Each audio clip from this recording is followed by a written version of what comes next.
Let's get started with our first news. Arman Tsarukyan trolls Ilia Topuria. Arman Tsarukyan has stirred the pot once again, trolling Ilia Topuria after Ilia publicly stated he would rather vacate the lightweight title than fight him. Topuria made it clear that if he became champion, he wouldn't defend the belt against Arman, suggesting he'd rather hand it over than step into the octagon with him.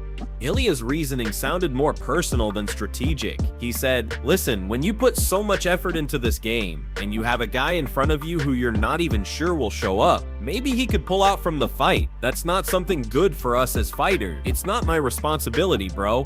I don't care." He added that the UFC would likely need to give Arman another fight before any title opportunity because there's simply no way he'd defend against him. Ilia doubled down, saying, "If I'm the world champion, I am never going to give him a chance to fight for a title. I would be like, listen, if that's the case, take my belt. I'm not doing it." Those comments made headlines and sparked heated debate on social media. Arman Tsarukyan didn't stay silent. He quickly clapped back with a short but sharp Instagram video. In the caption, he dropped a single duck emoji, a clear jab, suggesting Ilia is ducking him. In the video, Arman calmly but confidently said, "Ilia, stop running. Ilia, good boy. I'll make it quick. No worries." The message went viral. Fans immediately took the good boy remarks as pure taunting, mocking Ilia for what they see as clear avoidance. The duck emoji only added more fuel, with Tsarukyan supporters calling Topuria out for ducking a dangerous matchup. This back and forth only intensifies their budding rivalry. Arman Tsarukyan is rapidly climbing the lightweight rankings, proving he's ready for anyone. Meanwhile, Ilia Topuria, riding massive hype, seems uninterested in that particular fight and may be looking at other challengers. Now fans are asking, is Ilia truly avoiding a dangerous opponent, or is he making a smart career move?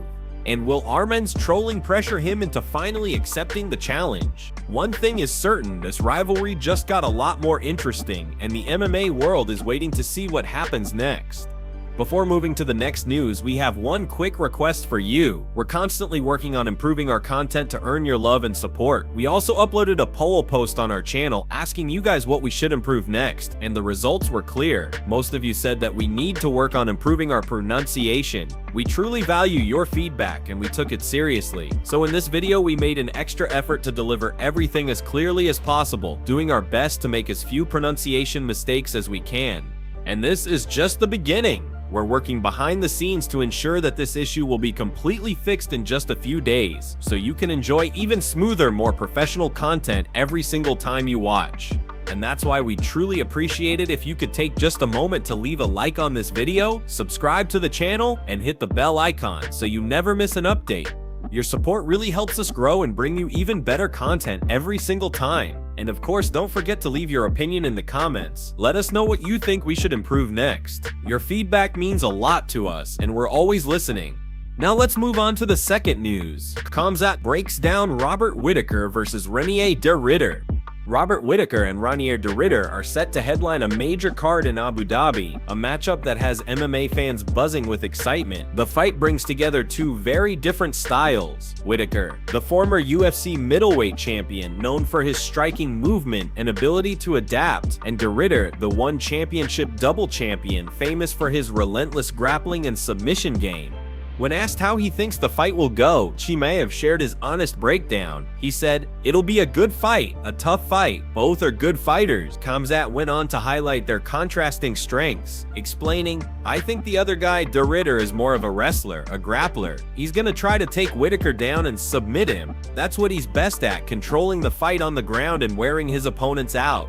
But Khamzat made it very clear that Robert Whittaker is not the type of opponent you can just walk through. He said Robert is not that easy of an opponent like everyone thinks. People always underestimate him because he's quiet, respectful, and doesn't talk much trash. But inside the cage, he's a beast. He's experienced, he's fought the best guys in the division, and he's not easy to finish. I got the chance and I did it fast, but it's not that easy. Robert is not an easy opponent like everyone thinks.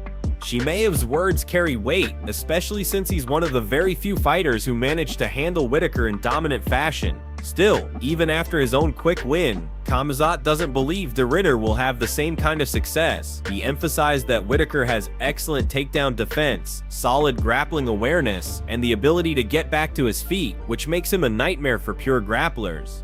It's going to be fun to watch that fight, Khamzat added. You have one guy who's going to keep coming forward, looking for the takedown, looking to control on the ground, and you have Robert, who's very good at keeping the fight where he wants it. If De Ridder can't take him down early, it will be a long night for him. Fans are already speculating about how this clash will play out. Will De Ridder's grappling and submission-heavy style overwhelm Whittaker? Or will Whittaker's superior striking, footwork, and experience keep him a step ahead? Abu Dhabi has hosted some of the most unforgettable fights in recent years, and this one promises to add another chapter to that history. Khamzat's breakdown shows respect for both men, but also reminds everyone just how tough Robert Whittaker really is. Many expect an all-out war, and this fight could have big implications for future matchups in both the UFC and beyond. One thing is certain, when the cage door closes in Abu Dhabi, the fans are in for a treat. Moving on to another news. Shawn O'Malley still believes he can beat Morab. Shawn O'Malley recently shared his thoughts on the upcoming fight between Morab Dvalishvili and Corey Sandhagen. Despite having already faced Morab twice and coming up short both times, O'Malley still insists he has what it takes to eventually beat him. Known for his confidence and unshakable self-belief, Shawn broke down the fight in detail and explained why the matchup is so intriguing. He began with a bit of humor saying, "Corey, Morab, how do I see that fight playing out? You know, I fought Morab twice. Beat him once, lost to him once. Just kidding." He laughed it off, but quickly shifted to a more serious tone as he analyzed their styles. "Corey's got really good wrestling scrambles," Shawn explained. "He did really well against Umar. He kept his hips high, and he was able to scramble very well. I wouldn't say he really gassed, but he definitely got a little bit tired. Whereas Morab, he just doesn't get tired. The guy is a machine. He keeps pushing the pace over and over again, and it's hard to match that kind of cardio." Shawn then pointed out Corey's technical strengths and how they could play a factor. Corey's well-versed in the 50-50 leg game. He understands the little transitions, the sneaky moves that can create scrambles. So I'm curious if he will use that to cause scrambles, maybe threaten some submissions in those exchanges. If Corey can make Morab uncomfortable on the ground, maybe he'll shoot less and be forced to strike more. That could change the entire fight. But O'Malley didn't hide the fact that it's still a tough call. "It's hard for me to wrap my head around it. Who do I think is gonna win? Honestly, it's a coin flip, but if I had to guess, I feel like Morab. If Morab goes out there and grabs hold of him, I think Corey's gonna be surprised how strong that little Georgian feels." That's what people underestimate about him: his strength, his grip, his ability to just hang on and grind you down. Still, he didn't count Corey out completely. But also, I could be completely wrong. Corey could go out there, hit some beautiful scrambles, and completely make Morab look silly. Corey is talented. He's long. He's unpredictable. If anyone can make a guy like Morab look awkward in there, it's someone like Corey. Then Shawn brought it back to his own belief. "Look, I truly believed I was gonna go out there and make Morab look stupid. And I'm still so delusional that I still believe I can do that. I know it sounds crazy to some people, but I've always believed in my skills." Max Holloway beat Dustin in his third fight after losing the first two. So never say never. Anything can happen in MMA. For Shawn O'Malley, it's clear the past losses don't shake his confidence. And as for the fight between Morab and Corey, fans are in for a fascinating clash of styles where the smallest details could decide everything. Now moving on to another news. Bryce Mitchell says he'll beat Morab. Bryce Mitchell successfully made weight today ahead of his highly anticipated move down to the bantamweight division. He's set to face Sadamedov tomorrow at UFC Abu Dhabi, but even before stepping into the octagon for this new challenge, Bryce has his eyes on an even bigger target. He believes he is the man who can finally dethrone Morab Dvalishvili, the relentless cardio machine who has been tearing through the division. In an interview with MMA Junkie, Bryce didn't hold back his thoughts. He said, "I think it needs to be spiced up a little bit. It just needs somebody like me in there to shake things up. And I can almost promise you, I'm gonna shake things up." Bryce made it clear that the bantamweight division is lacking excitement, and in his mind, Morab's dominant style, while effective, doesn't bring the kind of thrill fans truly want to see. "They need something exciting right now," Bryce continued, "because let's be honest, Nobody's gonna beat Morab. Who's gonna beat Morab? You're gonna have to call somebody who can beat him, because right now, literally nobody can beat Morab, so they're gonna realize they need a guy like me. Here I am, call me. Corey's gonna lose, and that's what's gonna happen. Bryce showed respect for Morab's abilities, but remained firm that the division needs a shakeup. He didn't mince words when discussing Corey Sandhagen's chances, and you can watch the fight just to see Corey get beat, but he's not going to win. Nobody's gonna beat Morab unless they call somebody who knows how to. I love Morab. Morab's actually a great friend of mine, and I can promise you he's gonna beat Corey. But Bryce wasn't just critiquing the fighters, he also commented on the overall entertainment factor of Morab's fights. It's boring. Nobody wants to watch him win and not fight. Everybody wants to see a fight. And I'm telling you, I'm bringing a fight to this division. I'm gonna shake things up. It's actually gonna get people interested in this division again. Because once again, nobody wants to watch Morab win easily. Mitchell believes his style, energy, and mentality make him the perfect foil for someone like Morab. He's confident that he can bring an entirely new dynamic to a division many feel has become too predictable. I've got the only resume that could even possibly compete with him, Bryce said. All these other fights, I guess it'll be a little bit entertaining because you get to see how Morab wins. But it's not gonna be a fight. Corey Sandhagen's gonna be fighting for air. For Bryce, it's not just about winning, it's about making the bantamweight division thrilling again. And in his mind, that starts with ending Morab's reign. Now, moving on to another news. Daniel Cormier on Justin Gaethje, demanding a title shot. Daniel Cormier recently gave his honest take on Justin Gaethje's current stance in the lightweight division. Gaethje has made it clear that he has no interest in fighting Paddy Pimblett, despite the UFC seemingly trying to set up that matchup. Instead, he's practically demanding a direct lightweight title shot, putting the promotion in a tricky position. DC, known for his straight-to-the-point analysis, questioned whether Gaethje is going about this the right way. He pointed out that in the UFC, refusing fights often doesn't get rewarded, especially when there are multiple contenders vying for the same opportunity. Cormier said, "It sounds to me like Justin Gaethje, as he said before, hate title fight or retirement. It really sounds like he's more than willing now to stand by that and just be done. And honestly, that would suck for him, for the fans, for the division, but that's where he's at mentally." DC elaborated further, saying Justin seems very, very stern in the idea that if he has to fight Paddy Pimblett and that's the only option, he's not gonna do it. And that sucks because I don't know that it's gonna make the UFC say we have to give Justin Gaethje a title fight. I don't know that they're gonna do that.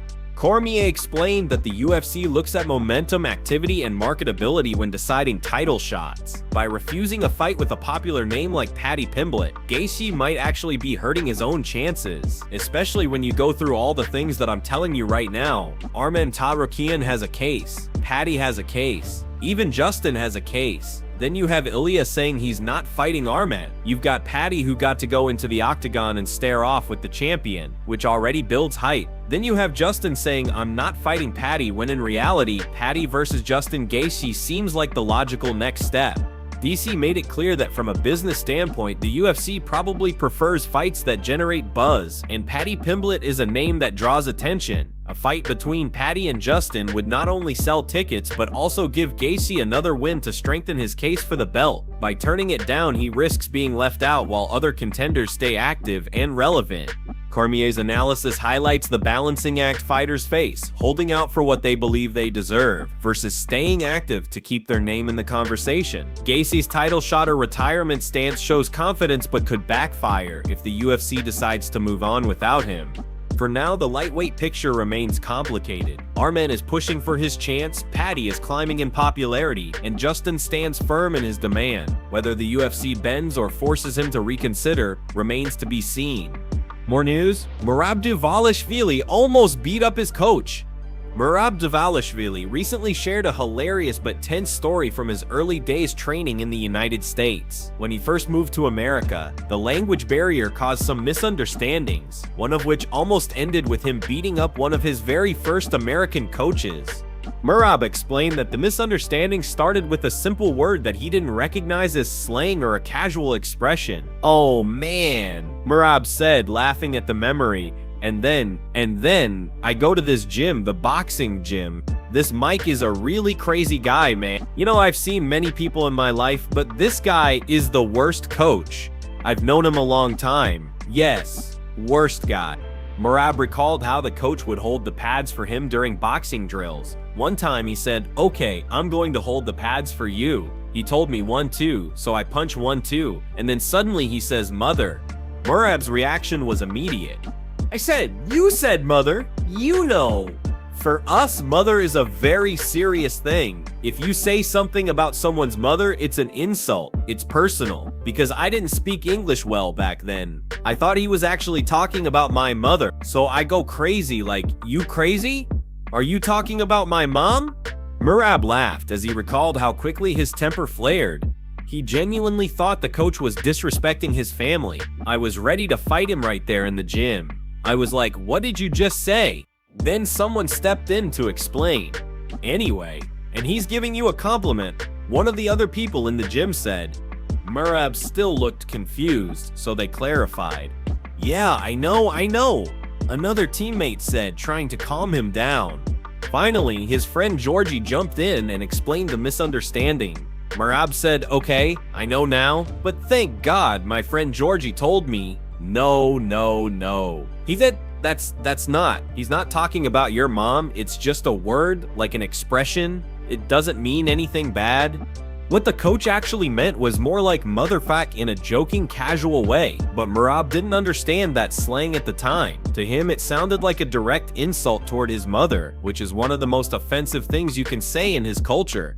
In the end, it turned into a funny story they still talk about today. Morab learned an important lesson about slang and how some words in America don't mean what you think they mean. But for a moment, his coach had no idea he was seconds away from being attacked by one of the most relentless fighters in the UFC.